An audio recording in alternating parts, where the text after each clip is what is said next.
So this was a quick look in terms of creation of machine.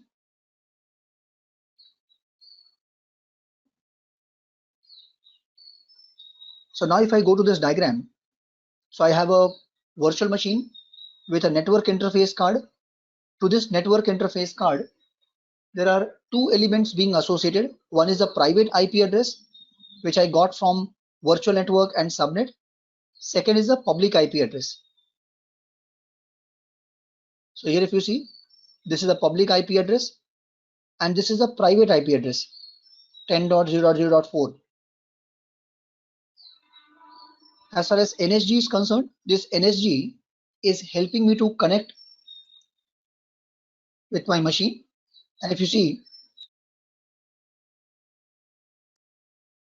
port number 3389 is being opened up over here. This is the network interface card. And if I go to network interface card, IP configurations, I can see the public IP being associated and the private IP being associated. So whatever we are seeing in the diagram over here, same things we can see it in the components as well. So there are two disks which I have, one OS disk and second is data disk, which is managed by Microsoft. Right? I don't have a SSD right now. I have used only one HDD. As far as DNS is concerned, we have not associated a DNS over here. Can anybody help me? How do I attach a DNS over here? What should I do?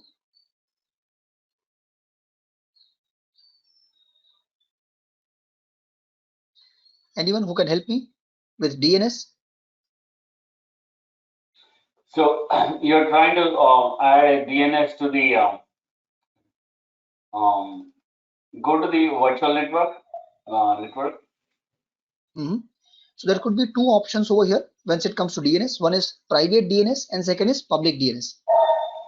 So for public DNS, I can go to public IP, go to the configuration section.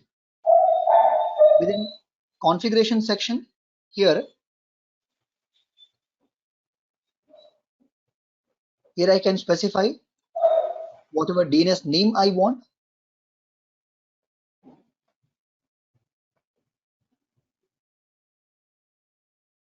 I can also associate a private DNS.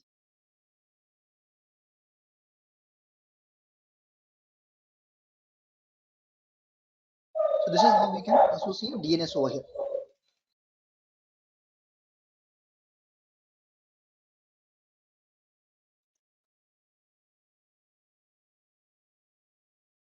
Right? So once user specifies a DNS, it will connect to public IP address. That public IP address is associated with network interface card. Network interface card is associated with the virtual machine. And we have the NSG, which allows me that communication. Once I'm connected to this VM, whatever actions I perform will either go to the OS disk or will go to the data disk. Let's move ahead with the next topic here, that is configuration of high availability. Now, what is the reason or what is the purpose of configuring high availability? Now, whenever you have your workloads installed, workloads being configured, what one would require over here is these machines should be highly available for your users. They should be able to work with it effectively, and there should be minimum downtime for your environment. That's the core purpose of high availability. Does that mean that whenever you create resources on Azure environment, they are not highly available? It's not that way.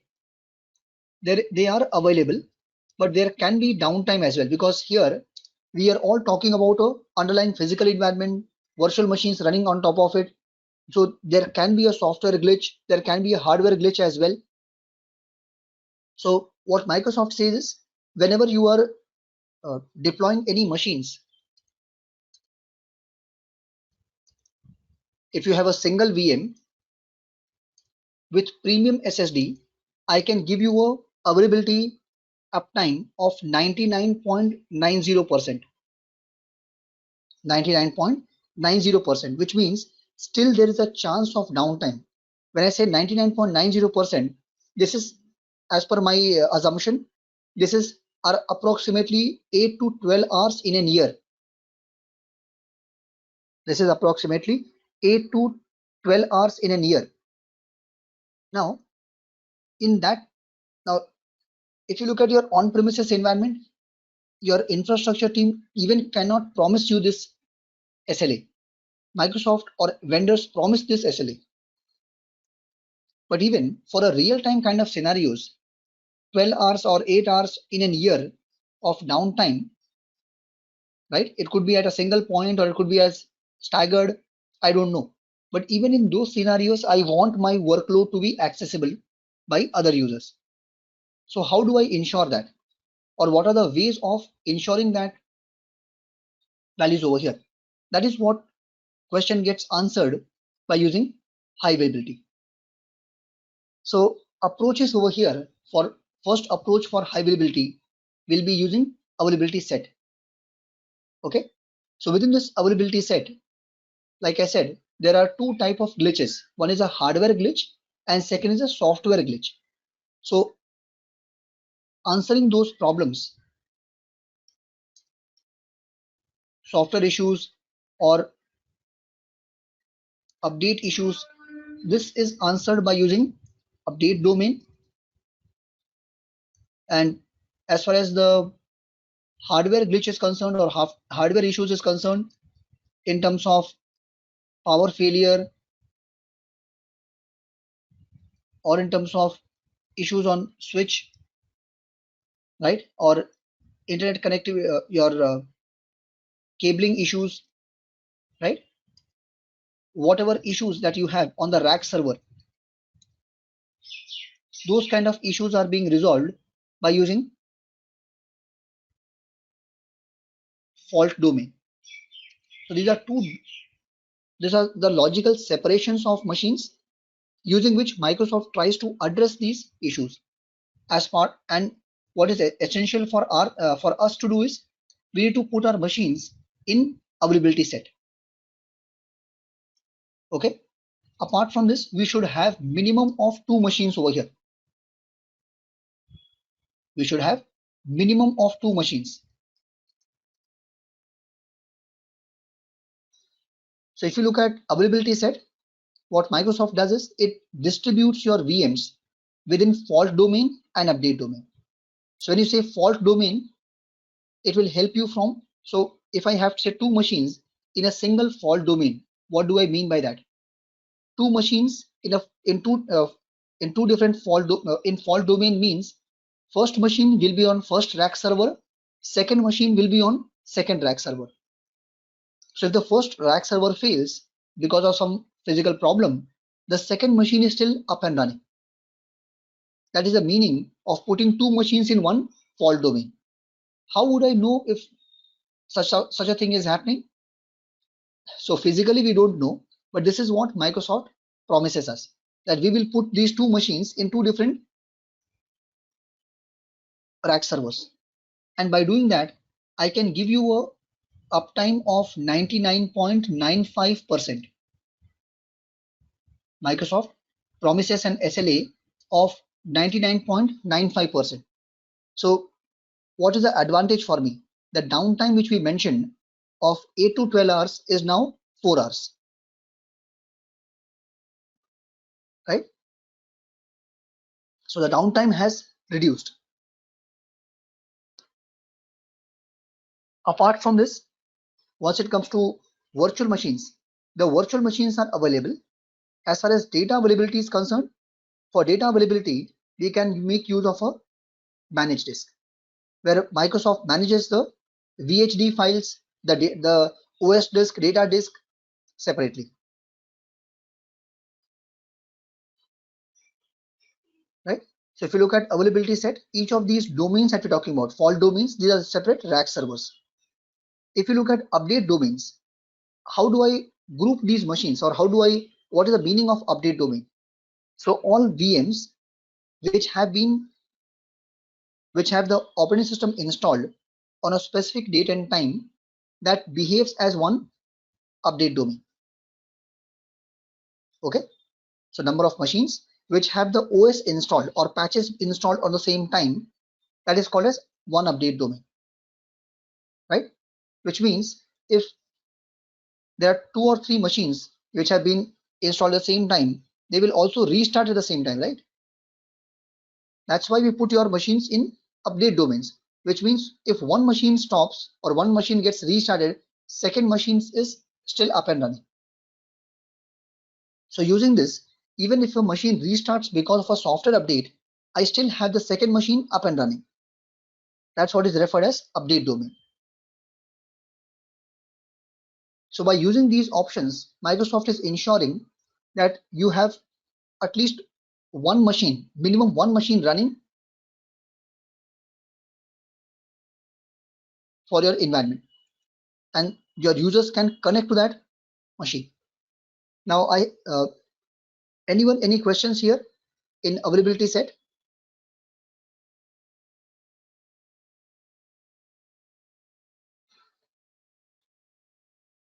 Anyone, any questions here in availability set? No, no. Thanks a lot. Okay.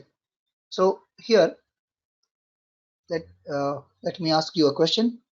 So when I'm using availability set and I have to deploy my workloads over here, how should I go about? Because if I look at my application, I'll have presentation tier,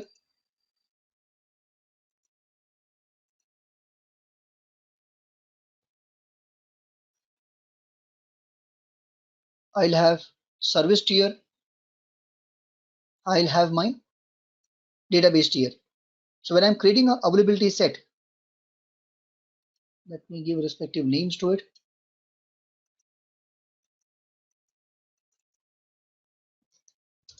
This is my web tier,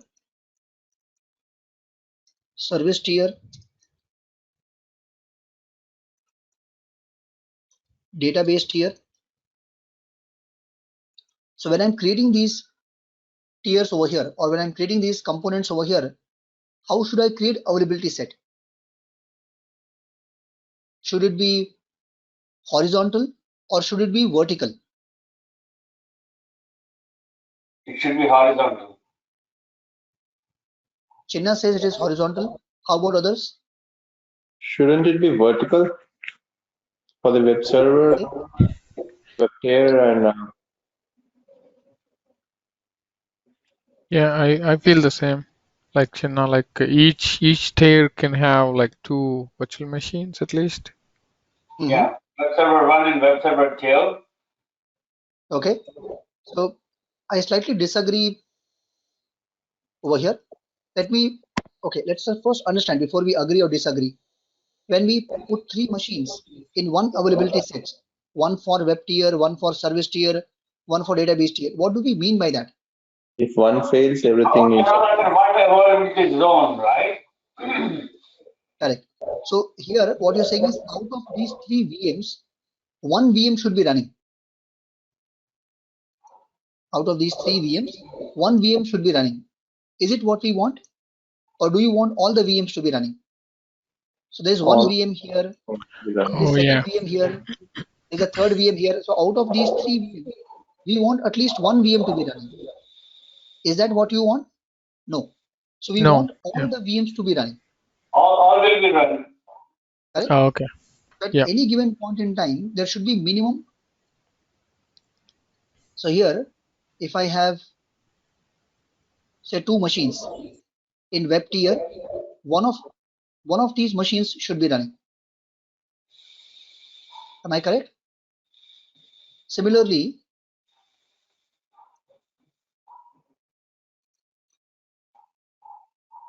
there should be one of these VMs which should be running. Similarly, once it comes to service tier, out of their 3 machines that we have, minimum one machine should be running.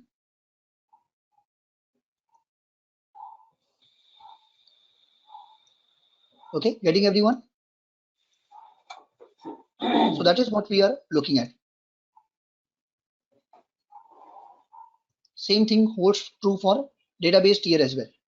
So in each of these scenarios, at least one machine should be running. And that is why it is recommended that we create an availability set in such a way that for every tier, minimum one machine should be running. So if there is a user request, it can fulfill that user request by using one instance from each tier. Does that make sense to everyone? So this will be your availability set, and within each availability set, we have minimum of 2 VMs. So whenever there is a user request,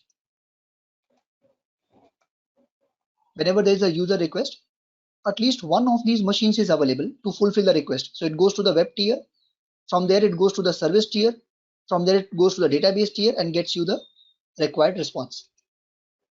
Does it make sense to everyone? So the availability set should be one per tier. That is how you'll be able to make best out of your availability sets.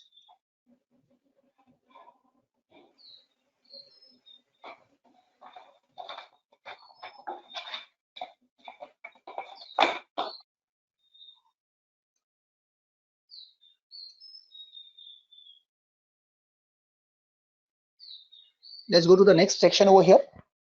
Now the next type or the next option that we have is availability zones.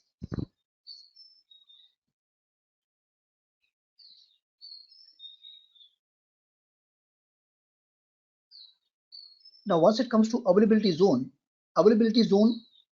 internally has number of fault domains, number of update domains,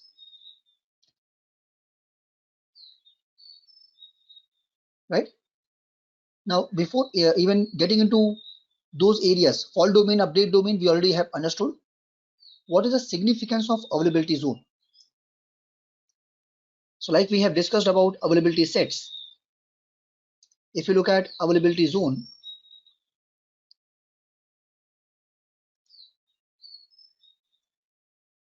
Microsoft promises 99.99% infrastructure SLA, availability of the underlying environment. Okay. Now here, once it comes to availability zone, here what Microsoft is doing is they have within a particular region, not all regions will have availability zone. Please be careful of that. There are specific regions where you have this option of availability zone. That's one. Wherever you have this availability zone, Microsoft has ensured there are multiple buildings within the given availability zone. And here you have each building with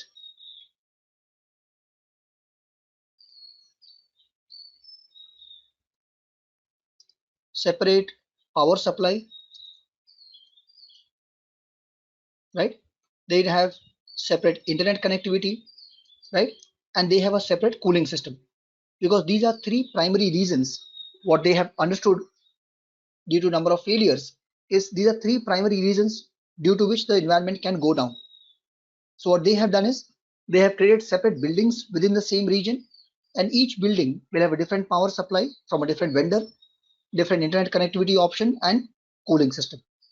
So because of these reasons, because of these problems, even if one environment goes down, I still have that second environment supporting that solution or supporting those features. But if the entire region goes down, then you cannot do anything, because these 3 to 4 buildings that we're talking about are in the same region. And each building, when I say, these are separate data centers. Clear, everyone? This is the core significance of availability zone. So 99.90 is a default SLA with single machine premium SSD. If you create two machines, put them in availability set, Microsoft will give you 99.95% SLA. And if you put it in availability zone, and again, here also the same rule applies, you should have minimum of 2 VMs. you should have minimum of 2 VMs over here. So 3 things over here. Let me stop here for a moment. Let me quickly show you all an example of how do you use virtual machine scale sets. Sorry, how do you use availability sets? How do you use availability zone? For that, I'll have to take up another machine here. So let me go to my environment. Let me take up a new virtual machine here.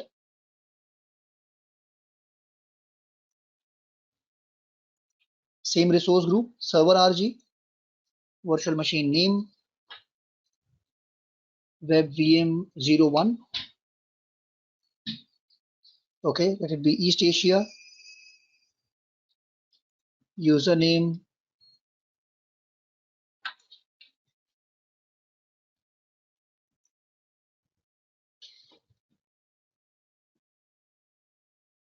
okay. I would want to open the RDP port, standard HDD. It has by default selected the same network which was there earlier.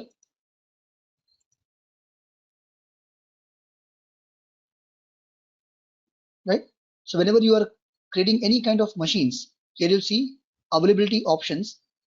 It says no infrastructure redundancy required, right? Because we have not selected this option. Now, where do I select this? Now, this option is available on the basic section. And here you'll be able to see the options for availability. Let me put this URL on the chat window. So whatever we have discussed till now in terms of availability options, you'll be able to see that details over here in terms of availability zone, availability set, right? What we have not discussed by now is virtual machine scale sets, load balancing, storage redundancy. So those points will come to it one by one. Right now, you can take a look at availability set and availability zone. Anyone, any questions? Subhash, quick question. There's nothing Sure. like availability region, right? There's nothing called as availability region. That's right. Yeah, we There will is use the availability. traffic manager. Sorry, I missed the last part. Yeah, I mean, like traffic manager will handle the regions, correct? Yeah. Correct. Okay, That's true. So here you have availability zones. And like I was mentioning about 99.99% VM uptime SLA, right? Independent power, cooling, networking. So all these details you can see over here on your availability zones. In terms of availability sets, we discussed about fault domain, update domain, and how Microsoft manages these clusters behind the scene.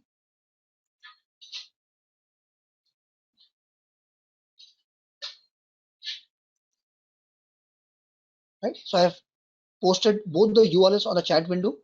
You can get into details of each of these things.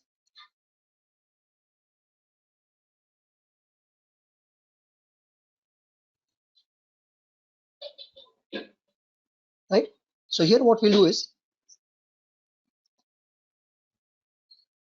we'll specify an option over here for availability set.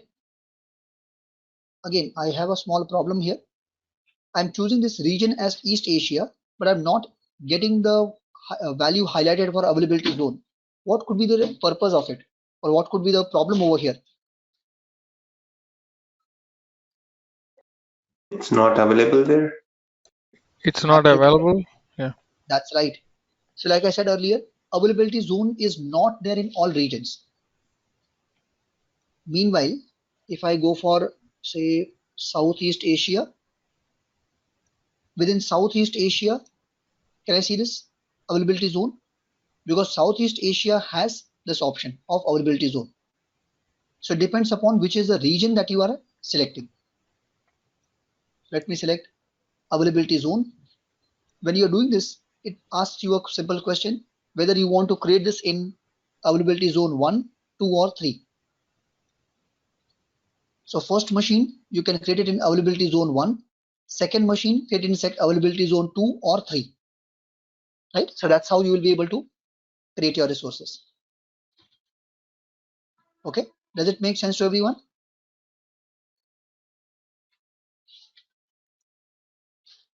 Let's go ahead, click on review and create. So now what I have done is I have selected availability option as availability zone.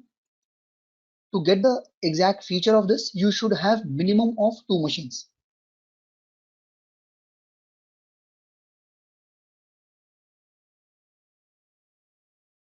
Let me go to VMs once again. Let me go to my existing machine.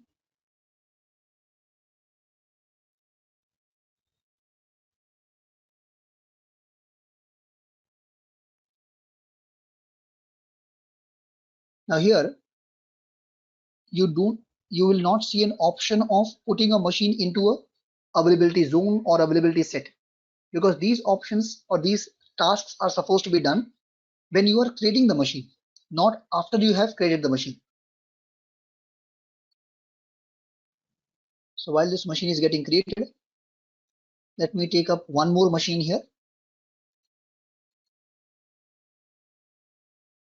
Now, if I go for availability set, so first thing is availability set is available in all regions.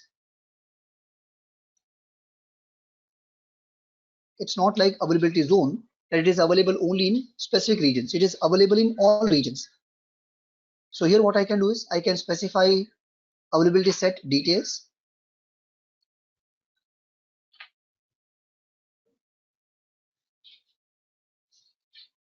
So web availability set or whatever name you want to give. And like we discussed about, you have fault domain, right? So all machines which are in same fault domain will share a common power source, physical network switch.